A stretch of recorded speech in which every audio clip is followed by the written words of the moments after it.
খেয়াল রাখিস কেউ ভেতরে যেন না যায়। আমি ভেতরের ম্যাটার সলভ করে আসছি। সাবধানে যেও, বাকি আমি বাইরে দেখে নিচ্ছি।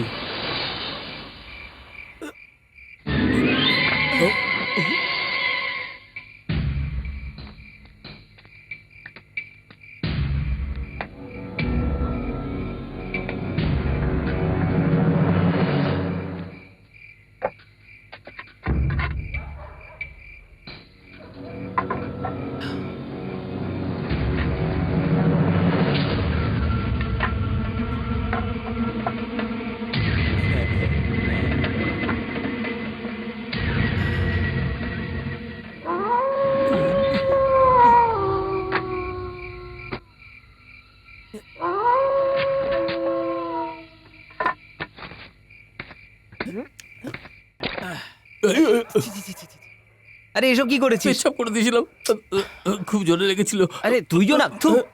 সেসব ছাড়ো, এই যে তুমি জীবনের ঝুঁকি নিয়ে এই জিনিসটা নিয়ে এসছো, এইটা তোমার বোনকে আগে দাও, ও অপেক্ষা করছে। চল চল চল চল চল।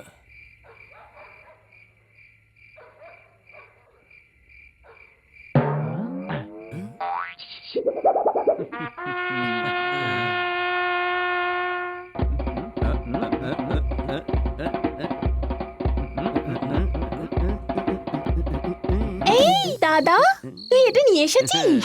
আমার বোন কোনো কাজ বলেছে আমি সেটা করবো না, সেটা হতেই পারে না। দাদা দে না, দে না, দে না দাদা, দে না, দে না। আরে দিয়ে দে না, ওর জন্যই তো এনেছিস। ওকে।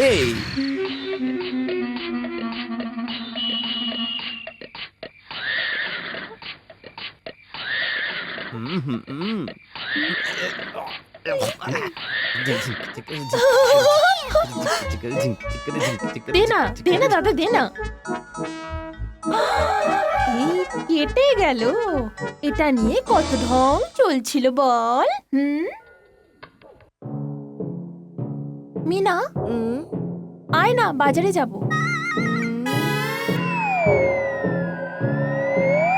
মেয়েদের যদি চুল খুলে রাখা হয় তো কোমর অব্দি ছড়িয়ে যায়, তোমার চুল কেন এত ছোট ছোট?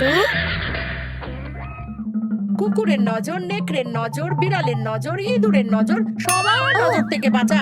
থু থু থু থু থু। দাদা, আজকের পর থেকে আমি খুব নিশ্চিন্তে ঘুমাবো। যা যা। আরে তুই কি শান্তিতে শুবি রে? আমার ঘটনাটা শোন। কেন, কি হয়েছে? এই শহরে সবাই এই চুলটার পেছনে পড়েছিল, তাই নাকি? তাদের মধ্যে একজন তো আমি ছিলাম। এটা কিরকম অন্যায়? চোর হলে পয়সা চুরি করবে, গয়না চুরি করবে, এই চুলের যে কি অবস্থা কে জানে। নুন দিয়ে খাবে নাকি? হ্যাঁ হ্যাঁ ঠিক বলছেন। আমার তো মনে হচ্ছে কেউ শত্রুতা করেছে ওর সঙ্গে।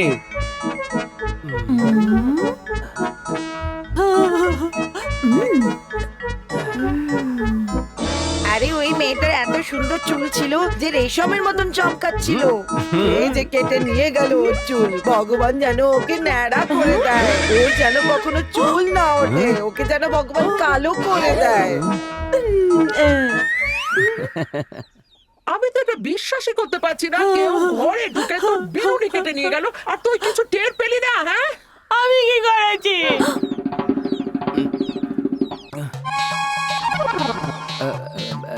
বুঝতে পারছি না চেঞ্জ কি করে হয়ে গেল।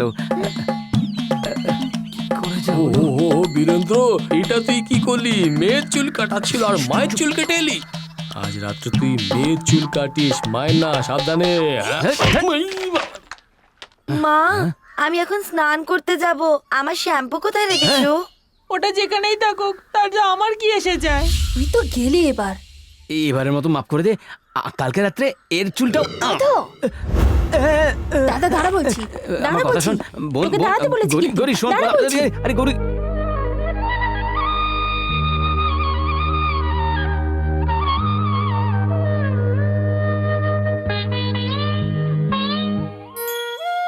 এটা কি আজকের দিনেও নিজের দাদার শার্ট পরে পুজো করছিস? ওহো, হে রাম, এই মেয়েটাকে কি বলবো যে কিছু বুঝতেই পারি না। লক্ষ্মী মেয়ের মতন ঘাগরা চুলি পরবে, সেটা না পরে দাদার শার্ট পরে ঘুরে বেড়াচ্ছে। আরে ওই সব কথা ছাড়, একটা কথা বল, তোর বিয়েতে তুই কি পরবি? শাড়ি নাকি তখন এই ভাইয়ের শার্ট পরে ঘুরে বেড়াবি? তোমার বিয়েতে তোমার বর মানে আমার দাদু গো শার্ট কিনে দিয়েছিল কি? না না তুমি তাহলে শার্টের ব্যাপারে কি জানবে? তুমি কিছুই জানো না। যখনই দেখো আমার স্বামীর পিছনে পড়ে থাকে। ও হো হো হো, আজ নয় তো কাল ওর বিয়ে হয়েই যাবে, কেন ওর পেছনে পড়ে আছো দিদিমা? আরে শুনছো, রাম দাদা এসছেন। রাম, কিভাবে এলে? একটা ভালো সম্বন্ধ এসেছে, কি ভালো বাড়ি ওদের, কি সুন্দর জায়গা। ওই বাড়ির বউ হবে, তোর মেয়ে নিশ্চয়ই কোনো পুণ্য করেছিল। সেসব তো ঠিক আছে, কিন্তু শহরের নামটা কি? একবার ছেলেকে দেখে তো নাও, একেবারে রাজা, রাজার মতো দেখতে। ওই আগে তুই শহরের নামটা বল। আসল কথা, তোমাদের মতো লোকেদের ওদের বাড়ির সঙ্গে সম্বন্ধ করা খুব পুণ্যের কথা গো, তুমি বুঝলে কি না? বাবু আগে শহরের নামটা। ওহো হো, শহর শহর করে আবার মাথাটা খাচ্ছ কেন? এই, শহরের নামটা বলবি কিনা? ওই দেখ আমার বোনকে, আমার বোন সাক্ষাৎ দেবী, আর তুই কোনো গ্রাম থেকে সম্বন্ধ নিয়ে এসেছিস? দেখ ভাই, ও যে শহরে যাবে সেটা নিয়ে আমাদের শুধুমাত্র মাথা ব্যথা। ওই স্বামী, শ্বশুর, শাশুড়ি, কুকুর, বেড়াল, গাধা এসব পরে দেখা যাবে। ওহো হো, ভালো সম্বন্ধের উপরে কেন জল ঢালছো এই যে তুমি? টাকলা বাবু, শহরের নাম বলো, নাহলে তুমি গেলে। ঠিক আছে ভাই, আমার কি যায় আসে? বহরমপুর। কি কি বললে? বহরমপুর। বহরমপুর?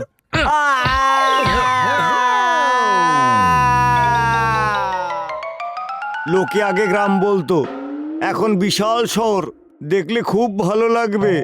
আমি যা বলছি তুমি শুনতে পাচ্ছ তো? হ্যাঁ হ্যাঁ, শুনতে পাচ্ছি। তুমি তো শুনতে পাচ্ছ সবই, আমি কিছু শুনতে পাচ্ছি না। কান গেল তো কি হয়েছে, চোখ তো ঠিক আছে, শহর দেখানোর জন্য চোখই যথেষ্ট। ঠিক আছে, চল চল এবারে চল, শহরটা দেখাবি, চল। শেষমেশ পৌঁছে গেলাম বহরমপুর। এই আওয়াজটা করতে গাছ,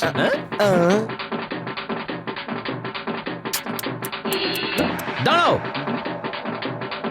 কি ভাই, কি সব হচ্ছে এখানে? আরে মন্দিরে পাঁঠা বলি দিচ্ছ, কি নির্লজ্জের মতো কাজ এটা? হ্যাঁ বলো, ওপরে গিয়ে তুমি কি উত্তর দেবে ভগবানকে? হ্যাঁ বলো বলো বলো। এই কি, তোমার শরীরে যে রক্ত বইছে এর শরীরেও সেই রক্তই বইছে। আরে আমরা সবাই শেষমেশ একই, আমাদেরকে একসাথে থাকতে হবে।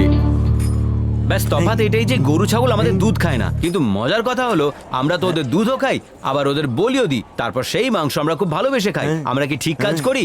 এই কথাটা কিন্তু তোমার ঠিক করে ভাবা উচিত। ভাবো ভাবো ভাবো। এই, এর এত বোঝানোর পরে আমরা যদি একে মেরে দিই তাহলে আমাদের মানুষ বলা যাবে না। ছাগলটাকে খুলে দে। সরকারও এই গ্রামটাকে শুধরোতে পারেনি, কিন্তু 5 মিনিটের মধ্যে এই ওয়ান অ্যান্ড অনলি বীরেন্দ্র গ্রামটাকে শুধরে দিল।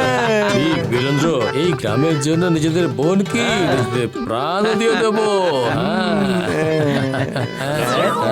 সরকার চায় যে ছাগলের বলি দাও, গরুকে কাটা উচিত না, মুরগিকেও কাটা উচিত না, কিন্তু সরকার তোমাকে এটা বলেনি যে মানুষের বলি দেওয়া উচিত না।